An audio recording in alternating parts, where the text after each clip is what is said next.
Chers amis, bonjour et bienvenue sur les ondes de Salaz FM pour votre émission 3x5. Il se passe tous les dimanches et aujourd'hui nous sommes le 17 novembre et nous fêtons en même temps, dans le calendrier liturgique, nous sommes le 33e dimanche du temps ordinaire de l'année B. Ça veut dire que l'année s'est terminée, liturgiquement, et que dimanche prochain, le 24, ce sera la fête du Christ roi qui va clôturer cette année liturgique. Et puis l'autre dimanche sera un autre dimanche, sera une autre année, nous serons en année A. Et aujourd'hui, nous va consacrer, pas consacrer, nous va focaliser nous sur le livre, le texte du livre de Daniel au chapitre 12, et où ça, Daniel il reçoit une vision puissante par rapport à la fin des temps. Et nous aurons l'occasion d'écouter ça avec la voix de Sheila. Et puis, il sera suivi d'une prière de Gus Rose, comme d'habitude, c'est la goutte d'eau, l'arrosage qui fait fleurir nos prairies de notre foi. Bon, trêve de plaisanterie, merci nous toutes, merci Radio Salaz FM, merci Cathy, toute son équipe, Cynthia, Cassie, Dani, voilà, tout le monde, Et là, nous rentrons directement dans cette... quand on dit dans, je ne vais pas dire... dans cette lecture avec la voix de Sheila. Bonjour Sheila. Bonjour. Lecture du livre du prophète Daniel. En ce temps-là se lèvera Michel, le chef des anges, celui qui se tient auprès des fils de ton peuple. Car ce sera un temps de détresse comme il n'y en a jamais eu, depuis que les nations existent jusqu'à ce temps-ci. Mais en ce temps-ci, ton peuple sera délivré, tous ceux qui se trouveront inscrits dans le livre. Beaucoup de gens qui dormaient dans la poussière de la terre s'éveilleront, les uns pour la vie éternelle, les autres pour la honte et la déchéance éternelle. Ceux qui ont l'intelligence resplendiront comme la splendeur du firmament, et ceux qui sont les maîtres de justice pour la multitude brilleront comme des étoiles pour toujours et à jamais. Parole du Seigneur. Bon dimanche à tous, soyez bénis. Merci Sheila, plus de bénédictions sur toi, sur toute ta famille, sur tes enfants, sur ton compagnon, sur toutes les personnes qui t'entourent, sur le village de la Maravieille Place. Déjà, merci pour toute ta contribution et j'espère que dimanche, nous serons encore ensemble. Dans ce texte-là, Daniel, il prophétise une période où ça n'est des troubles, où ça n'est la souffrance, beaucoup de souffrance. Et quand on a des troubles, on a la souffrance, forcément, on connaît. Et il fait naître un bébé, un JNA. Et ce JNA, c'est l'angoisse. L'angoisse, la manière elle est présentée là, il montre que l'angoisse, il dépasse tout ce que le monde a connu jusqu'à maintenant. Et la vision, il fait penser à nous aujourd'hui, de la fin des temps. On a bon chrétien, il marche de part deux là, il parle tout le temps la fin des temps. Et il précise à nous aussi que cette fin des temps sera marquée par des épreuves, bien sûr, mais aussi par un jugement. Et le point culminant, c'est quand le choix de ce que les hommes l'ont fait, les hommes et les femmes l'ont fait, ce que votre choix, votre décision, votre façon de vivre, votre façon d'aimer surtout, sera pesé et sera jugé. Mais dans le contexte là, il nous voit que Dieu n'est pas indifférent aux épreuves que son peuple il traverse, parce que nous avons l'intervention de l'archange Saint-Michel, le protecteur, le Seigneur, par rapport à la présence de l'archange. Il montre que il veille, il est toujours attentif et que il va sauver les personnes que va appartenir à lui. Mais il ne veut pas dire qu'il va délaisser les autres, mais les autres, il a choisi de prendre un chemin plus chaotique, plus qui serpente beaucoup, hein. Les chemins, ils passent dans les hauts, dans les bas. Les chemins, les pas galisés. Il y a nous, voilà. Il montre à nous comment il faut faire. Il pose sur la table et c'est à nous de prendre ce qu'il a posé sur la table, bien dire, ah non, on passe plus tard. Mais plus tard, des fois, il veut dire jamais.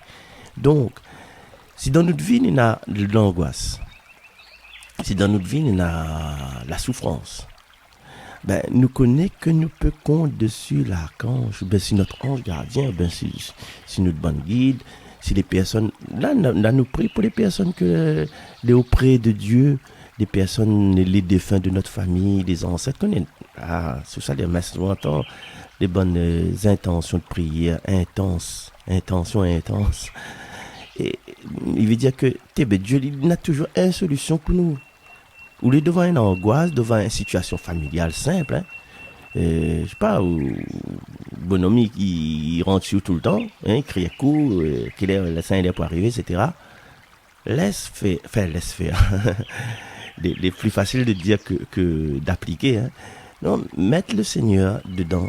Mettre le Seigneur, fais appel à ton ange gardien. Dis, mon ange gardien, il ne peut pas subir ça. Ou va écouter, non, on va entendre, mais on n'écoutera pas. Et c'est ça, c'est cet discernement-là que le Seigneur, il devient comme un source de promesse, un source de réconfort. Et pour ça, il faut nous continuer, malgré la pluie, malgré l'orage, de dire, demain, il y aura du soleil dans notre vie.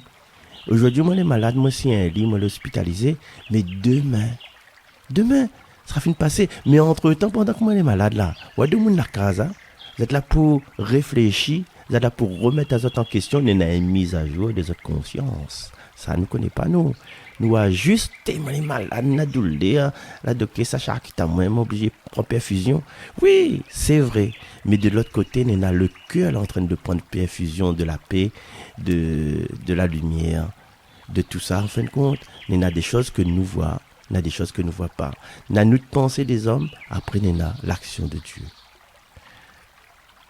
Dans ce passage-là aussi, dans ce passage de Daniel, il parle aussi de la résurrection et la vie éternelle. Alors, en fait, dans toutes les Écritures, c'est un des premiers, je ne dis pas le premier parce qu'on ne m'a pas retourné, hein, un des premiers mentions qui explique vraiment la résurrection dans l'Ancien Testament. Ceux qui dorment dans la poussière de la terre, les personnes-là, les amener, les promis, les sera récompensés à un réveil pour une vie éternelle. Soit la vie éternelle avec Dieu, soit une séparation éternelle avec Dieu, enfin sans Dieu quoi. Et dans certaines écritures, il précise que cette l'a choisi de ne pas choisir Dieu, mais ses autres choix personnels. Il veut dire que un peu comme l'image des anges déchus là, hein, voilà, cette la suivre Lucifer là, elle a choisi, et les autres l'a choisi fermement. Il veut dire que l'a choisi d'être contre le Seigneur, mais les autres ils disent non, nous choisissons ça définitivement. Et les personnes ils pensent, hein, Dieu est tellement amour, il donne tellement de possibilités de rachat que dit, par exemple, Dominique, bataille connaît, hein, vous allez en enfer, vous connaissez ça, vous allez en enfer, hein, ça boule mon garçon, coup de galet, vous allez en enfer, espèce la rasca, hein, ben, bon Dieu, il dort pas, hein, bon Dieu, finit pas galet, ouais, c'est un truc comme ça, là. Alors, nous, comme je dis, je pense que Dieu, il est tellement bon, voici les deux parties, là, ben, sera sauvé dans le cas où tu choisis de certaines repentances. Tu vois le jugement que m'a parlé au départ là, c'est cette repentance là. Et en parlant de jugement, les théologiens, pas théologien, il a cours, les théologiens disent que après notre passage de cette vie à l'autre vie, on aura deux jugements. On aura un premier jugement personnel, hein. C'est au moment quand nous revoit notre vie défiler, et puis nous dans les moments où ça nous l'a pas pu mettre de l'amour, dans les moments où ça nous la froisse les gens, dans les moments de joie aussi. Ça, c'est notre premier jugement pour remettre à nous un petit peu émotionnellement. Parce que l'autre côté, là, nous avons un corps émotionnel, un corps sentimental, si vous voulez. La puis histoire de la main gratte et ça qui n'a l'argent, non. La puis tout ça, nous, la puis douleur dans le genou, nous, là. Notre 100%, c'est de l'émotion, de la spiritualité. Et il faut nous replonger à nous là-dedans, il faut nous remettre à nous une mise à jour. Ça, c'est individuellement, chacun son chacun. Mais après, ils attendent du dernier coup. Où viennent-ils? Ils viennent de la grande épreuve. Ils ont lavé leur vêtement dans le sang de l'agneau. Et ça, c'est un genre de jugement plus collectif. Mais ça, nous avons encore le temps pour voir ça. Et nous toutes l'amener à la résurrection et à la vie éternelle. La notion de résurrection, c'est la base de notre foi. C'est le point central dans le christianisme. Et la résurrection, Jésus l'a fait, il a fait expérience. Il annonce que la mort, c'est pas la fin. Mais c'est un passage vers la vie véritable. Et il y en a un chant, il dit « Dieu de l'espérance, au bout de la nuit, la mort est un passage qui nous mène à la vie. » Et en plus que ça, la résurrection, il souligne aussi une idée de justice divine. À nous pour anthropomorphismiser Dieu. N'a pour rendre Dieu à notre image. Et pourtant, c'est nous là à son image. Mais il ne veut pas dire qu'elle est liée à notre image. C'est ça la petite subtilité. Dieu l'a créé à nous et nous veut créer Dieu. Mais cette résurrection-là, il ne pense pas comme nous, il n'est pas comme nous, il est plus grand que nous. Dans cette résurrection, il montre à nous que Dieu est plus juste que nous. Les fidèles qu'il a été à l'image de Dieu, c'est-à-dire à l'image de l'amour, sera récompensé et va resplendir comme les étoiles dans le ciel. Pour les personnes que là vivent dans la fidélité, il y a une promesse de joie et de paix éternelle que Jésus l'a larguée dans ses béatitudes. Le message de cette résurrection dans le livre de Daniel, c'est à la fois une promesse et une invitation à orienter notre vie vers la sainteté. Il n'est jamais trop tard parce que Jésus y revient. Et pour illustrer le retour de Jésus, il propose aux autres d'écouter cette méditation, cette réflexion, cette pensée de Luce Rose, la parousie. La parousie, sentence du jugement dernier. Et voici que toutes les montagnes s'abaissent, que l'ensemble des collines disparaissent. Tout autour, les anges sonnent de leurs trompettes. Pour ceux qui l'attendent, c'est une grande fête. Victoire à ce Fils de l'homme qui glorieux s'approche. Comme il était monté en ce jour très précis, il redescend du ciel comme il nous l'avait promis. Chacun essaie de le retenir, mais comme sur des nuées, il progresse vers les enfers de la terre. Pour relever les morts, reconstituer les corps. Être des vivants et des morts tendent leurs mains, implorant vers celui qui revient. Est-ce aujourd'hui le dernier grand jour? Elle est là, l'heure du jugement, et personne ne s'y attendait. Plus de frontières, plus de mer. La terre déjà anéantie s'est transformée en infini. Le peuple de Dieu se rassemble dans un seul et même univers. Une grande foule qui s'aimait, le regard tourné vers son Dieu. Dieu parmi les séraphins prend place sur son trône. Tout est or et lumière dans la maison du Père où, un à un, les genoux fléchissent devant lui. Il accueille et écoute chacun à son tour, lui présentant sa vie dans le moindre détail. puis prononce la sentence. Et voici que des chemins différents s'ouvrent devant nous. Heureux celui qui prend la direction du ciel, sa joie est grande, il n'en revient pas lui-même. Des contestataires ne prennent pas ce chemin d'expiation qui mène au purgatoire. Persuadés d'avoir accompli la sainte volonté, mais qui priera pour les sauver? Que de cris et de douleurs pour tous ceux qui ont fermé leur cœur aux appels du Seigneur. Pour tous ceux qui ont rejeté l'enseignement sacré de Dieu, proclamé par Jésus lui-même, son Fils, envoyé dans le monde, venu pour nous sauver. Le temps n'est plus au temps, la sentence est prononcée au jugement dernier.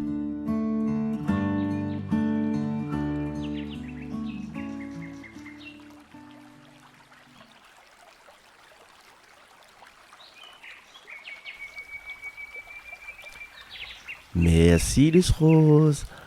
Avec la parousie. Alors la parousie là, c'est cet article dans le credo qui dit « Il reviendra dans la gloire pour juger les vivants et les morts ». Vous connaissez, avec un certain nombre d'évêques à Nicée-Constantinople, ou bien voilà dans les synodes, mais dans les rassemblements où ça pour mettre en place la foi chrétienne, la foi catholique.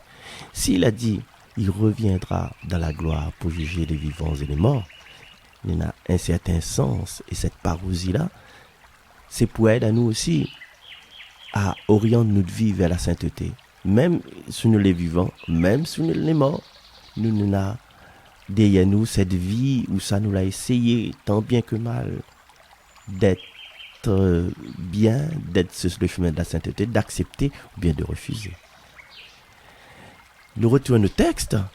Le texte là-dedans, Mikobozavi parle de sages. Les sages qui resplendissent comme la splendeur du firmament. La sagesse ici, là, il ne pense pas que c'est un simple intelligence humaine, mais cette sagesse-là, il implique, à mon avis, une intimité avec Dieu. C'est une capacité à discerner la volonté de Dieu et, en plus que ça, comme nous les responsables de notre frère, nous les gardiens de notre frère, un peu comme Caïn et Abel, nous doit guider les autres vers la justice. Là, pas en prenant une chaîne et mettre deux autres coups et râler les autres, voilà, comme certains prédicateurs le font. Mais c'est de nous, de montrer notamment vers Dieu. Et puis la question, regarde comment il est heureux, regarde. Puis il est normal, il ça la messe tout le temps, il prie tout le temps, il sourit tout le temps, il rend service tout le temps. Et dans ce mimétisme-là, oblige personne suivant où, oblige personne à manger à manger le foin de l'âne de Buridan. L'âne de Buridan, on a vu toute l'histoire. Buridan, c'est pas un âne, c'est un professeur Sorbonne. Il explique que l'âne avait un côté il avait de l'eau, l'autre côté il avait un picotin d'avoine, la paille. Et l'âne te réfléchit, est-ce que ça boit de l'eau? Si je bois de l'eau là, il n'aura plus faim. Donc il n'aura plus manger. Il dit, mais si je mange, peut-être manger, et puis il n'aura plus la place pour de l'eau. Et finalement, l'âne est mort de faim et de soif. Donc, on a un choix à faire tout le temps de notre vie. Donc, la Bible enseigne à nous que la sagesse vraie, il conduit à vivre selon la justice, les normales, à vivre selon l'harmonie avec les valeurs que nous l'a appris de Dieu. Là, Daniel rappelle à nous que chacun de nous est appelé à vivre en étant lumière pour les autres. Les étoiles, ils symbolisent toutes les personnes que l'on influence positivement, notre communauté, notre famille, notre maman, notre enfants, notre ma tante, pour montrer le chemin de Dieu. La lumière, il est là, il n'est pas une flèche, il est là. Et les bonnes lumières de Dieu, je pense que toutes les personnes qui écoutent à moi là, que ce soit sur la radio ou bien sur YouTube, ils brillent éternellement, va briller éternellement. Et la mémoire va rester comme un témoignage de la bonté divine. Et quand nous va penser à autres, quand nous pensons à autres, nous avons un sourire dans le cœur, on a un sourire sur le petit, ah ouais, ça, bon, t'es waché là, t'es ça, bon, monde, ça, ça, chérie, moi, la manière, il était liée là, ouais, laisse du positif. Et nous, qui reçoit tout ça, nous gardons du positif sur notre personne. Pas besoin de dire, tu te rappelles, le 27 avril 2014, il est bien fatigué, moi, il a dit, moi, un petit causement, ma cause avec lui, il n'a pas répondu à moi. Mais seulement là, tous les autres jours là, il était au service, il a rendu au service, il a déposé au Paris, par là-bas, il a prêté l'argent, il a fait vaisselle pour, ou le pété cassé, il a aidé à où. Mais ça, on pense plus ça, on pense juste le côté négatif, et ça, ce n'est pas bon. Parce que dans les temps difficiles, il y a comme un genre de fidélité où doit être là. Et cette vision de Daniel, il encourage à nous à rester fidèles, même dans des grandes périodes d'épreuves, des grandes périodes de persécution. Et la vision il appelle à nous à ne pas perdre l'espoir et attendre activement le salut de Dieu. Il n'y a pas sommeil là, Saint-Cézanne, il ne dort pas, Salazie, il ne dort pas. Et le fait que, là, je reprends un petit passage du livre, ceux qui se trouveront inscrits dans le livre, j'espère que nous non écrit dedans, seront sauvés. Il rappelle à nous l'importance de vivre, encore une fois, selon la volonté de Dieu. Et comment vivre selon la volonté de Dieu si nous les éloignons de lui, hein? Comment vous applique l'anglais si vous ne causez pas anglais? Alors, pour être dans la volonté de Dieu, il faut avoir une relation avec lui. Une relation avec lui, tranquille, le matin, le soir, l'après-midi, à chaque instant, un petit pensée pour lui, comme une petite amoureuse. Hein? Elle est amoureuse. Et garde la foi malgré tout. Par exemple, il y a deux mondes, il arrive à un peu dans votre vie. Il y a, je sais pas moi, de l'œil coule plus d'autres cases, par exemple, je ne dis pas ça parce que c'est Salazie. Là, non, vous n'êtes pas content. De l'œil coule plus. Nous, Salazie, la pluie tombe le plus souvent. Hein? Nous, ça donne de l'eau, donne de l'autre côté là-bas, pour remplir la piscine Saint-Gilles, c'est les temps salés, là-bas. Hein? Mais ça, puis la messe, moi. Oh? Quel rapport avec la mayonnaise? Non, de monde est comme ça. Quand vous êtes dans une situation difficile, au lieu de trouver des solutions aux autres, que Dieu l'a mis en autres, non, vous êtes battre tout là-bas. Ouais, c'est comme des jeux d'échecs, là. Les jeux d'échecs, la fin, voilà, de monde pour jouer échecs.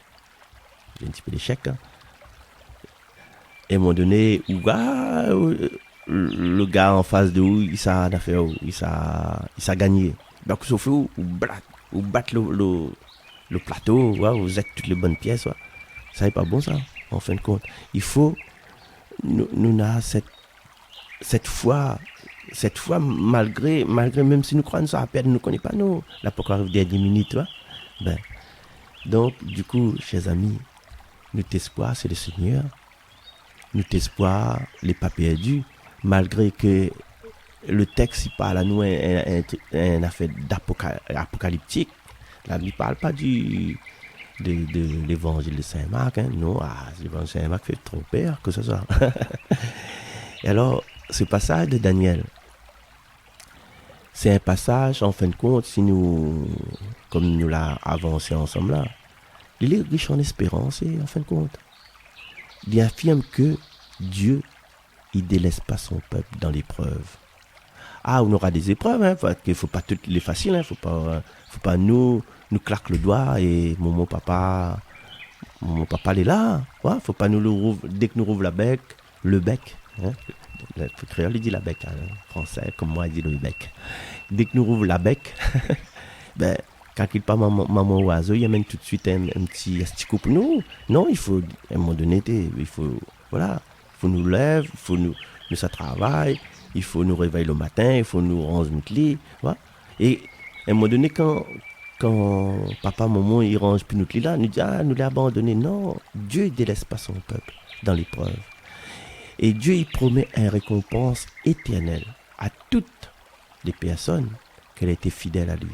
Et aujourd'hui, nous pouvons commencer à être fidèles à lui si jamais nous pensons que nous la délaissons à lui un peu. Voilà. On a délaissé Ali pendant 20 ans, 30 ans. Et là, nous commençons à revenir. Nous revient. Calcule pas ça à fois nous dehors. Hein. Rappelle aux autres le fils prodigue. Il a dépensé, il a fait le bête. Mais son papa l'attrape, elle est dans le bras, même qu'il descend le dé chauffé, le dé cochon. L'attrape, elle la serre fort dans le bras, la dit allez baigner, baigne Ali, mettez notre linge chez lui, mettez un anneau, fait cuire le veau gras, mettez la musique, allez, fait péter le son. Hein? Ben, Dieu les paraît que ça, et avec nous, les comme ça. Quand nous tournons le dos, ben, lit son regard, le regard de son cœur suit à nous partout, ça nous s'en va. Et il y a temps à nous retourner. Parce qu'à un moment donné, le monde, hein, peut-être pas vous, peut-être pas moi, peut-être pas lui, peut-être pas elle, le monde en général est dans une certaine incertitude. Il suffit de regarder les bons titres dans le journal. Et dans le journal, 85%, c'est l'accident, la guerre, et les incendies, et voilà, conflits, tout ça. Mais dans la vie, il n'y a pas que ça. Il ne parle pas de la petite fleur que l'est née. Il ne parle pas de un truc là bien se passer. Dans le journal, on ne voit pas rien, il a bien se passé. Les rats, ben, ouais, toujours, c'est qui n'est pas bon. C'est qui n'est pas bon. Un exemple, et ils ont vite fait, hein, comme Jean-François Lacour, le père, salut, comment il est. Non, il me dit, il a fait un homélie, à mon temps, il a fait un homélie, allez, imagine 30 minutes. Si 30 minutes, il avait 30 minutes de bonheur. Même avec le petit contexte que de bonheur l'a récupéré là, c'était du bonheur si on a la fin avant, si on a l'après. Mais non, de mon content de prendre ça, de prélever ça, dire il n'est pas bon, hein, voilà. Ouais. Laissons après, vous n'êtes pas là, en même temps là, moi. Les gens là, la maillé là-dedans, là, pas compris. Donc, pourquoi me dit ça, moi, pourquoi me dit ça? Oui, nous les, tu peux dire que nous l'incertitude, nous les dans l'incertitude parce que nous avons des éléments d'incertitude qui arrivent à nous. Mais n'oublie pas ce que Dieu l'a fait pour avant. N'oublie pas ce qu'il est en train de faire pour après. Ouais? La gratitude et la foi. Et le passage de Daniel, il invite à nous à, justement, ancre à nous encore plus dans la foi et à aspirer à la sagesse. Sagesse, maman, sagesse. Ça, c'est le mot, le cadeau, le plus beau cadeau que Dieu l'a fait aux hommes après l'amour. La sagesse. Et sachant que, maintenant, nous connaissons, nous devinons un sens éternel. Un sens. Je ne veux pas dire sera éternel, je veux dire qu'il y a un sens. Les diriger vers, c'est un asymptotique. Et Dieu, il reste le seul juste juge. Ben, chers amis, nous souhaite que, après cette lecture, après cette méditation, après toute la vie qu'on a menée là, que chacun de nous, que moi, que Ao, Chouchou, que Teddy, que François, que Sylvia, que Lali, que Nono, que Tony, que Chloé, que Théo, que tout le monde, quoi. Hein? Que chacun de nous, il trouve dans ce passage une invitation à la fidélité. C'est-à-dire, reste la même. À l'espérance, c'est-à-dire, baisse pas les bras, abandonne pas, cours pas vers une autre histoire qu'il faut recommencer à zéro. Même quand le temps, là, il fait noir, il fait frais dehors, quand les temps ils sont. Donc, chers amis, nous traversons, nous connaissons, nous, de toute façon, sera comme ça. Nous passe des épreuves en épreuves. Bon, Dieu fait pas ça exprès, il fait ça pour notre cœur. Mais il y a quelqu'un la passe d'épreuve en épreuve. Il a été trimballé, le temps était dans le vent de ce moment. Voilà. Tu es obligé de courir, fuir en Égypte, parce qu'il avait là-bas Hérode tué. Il a été trahi par ses bonnes camarades. Il a été éprouvé dans le désert pendant 40 jours, 40 nuits. Il a été jugé à un jugement vite fait, bien fait. Il y en a de monde avant. Là se passe des épreuves. Le Fils même de Dieu, la passe des épreuves. Et puis, il a fait son chemin de croix. frapper, cracher, insulter. Comme dit Isaïe, il n'a pas ouvert la bouche.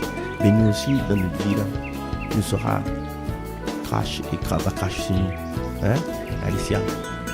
Nous sera crash sur nous, nous sera insulté, nous sera dévalorisé. Mais tiens bon ensemble, fidélité, espérance, c'est ça fait la sagesse. Et là, notre récompense sera grande dans le ciel. Tressaillez de joie, tressaillez de joie. Je souhaite à vous un bon dimanche aujourd'hui, avec beaucoup de foi, beaucoup d'espérance, beaucoup d'abnégation. Nous retrouvons. Merci. Merci toute l'équipe. Merci Sheila. Merci tout le monde alors. Allez, nous retrouvons. Merci Luce Rose. Bye.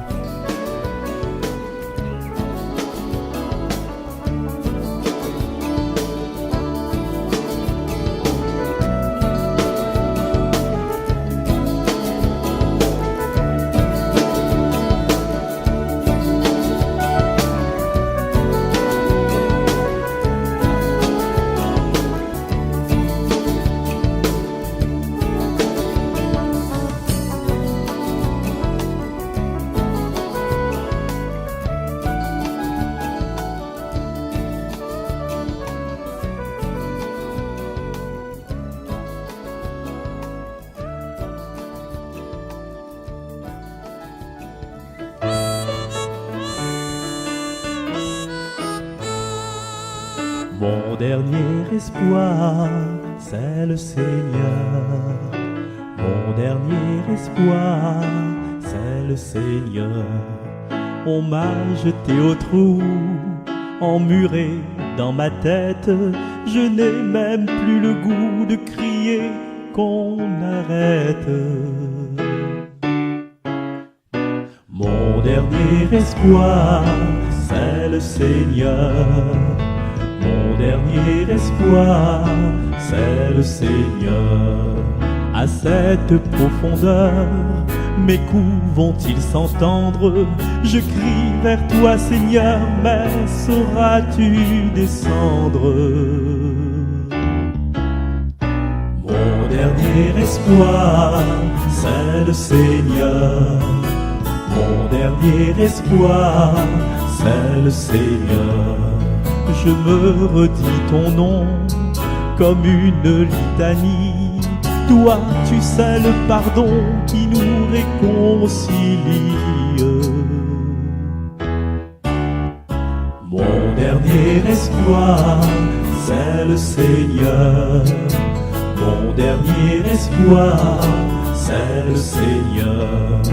Je suis certain de lui, plus sûr de sa relève. Comme il dort dans sa nuit, n'est sûr du jour qu'il lève. Mon dernier espoir, c'est le Seigneur. Mon dernier espoir, c'est le Seigneur. Je ne suis qu'un salaud, et si tu fais mes comptes, je me ferai la peau dans mes bas-fonds de honte. Mon dernier espoir, c'est le Seigneur. Mon dernier espoir, c'est le Seigneur. Le Seigneur est pardon, il n'est pas récompense. C'est parce qu'il est bon que j'ai sa préférence. Mon dernier espoir, c'est le Seigneur. Mon dernier espoir, c'est le Seigneur. Mon dernier espoir, c'est le Seigneur. Mon dernier espoir, c'est le Seigneur.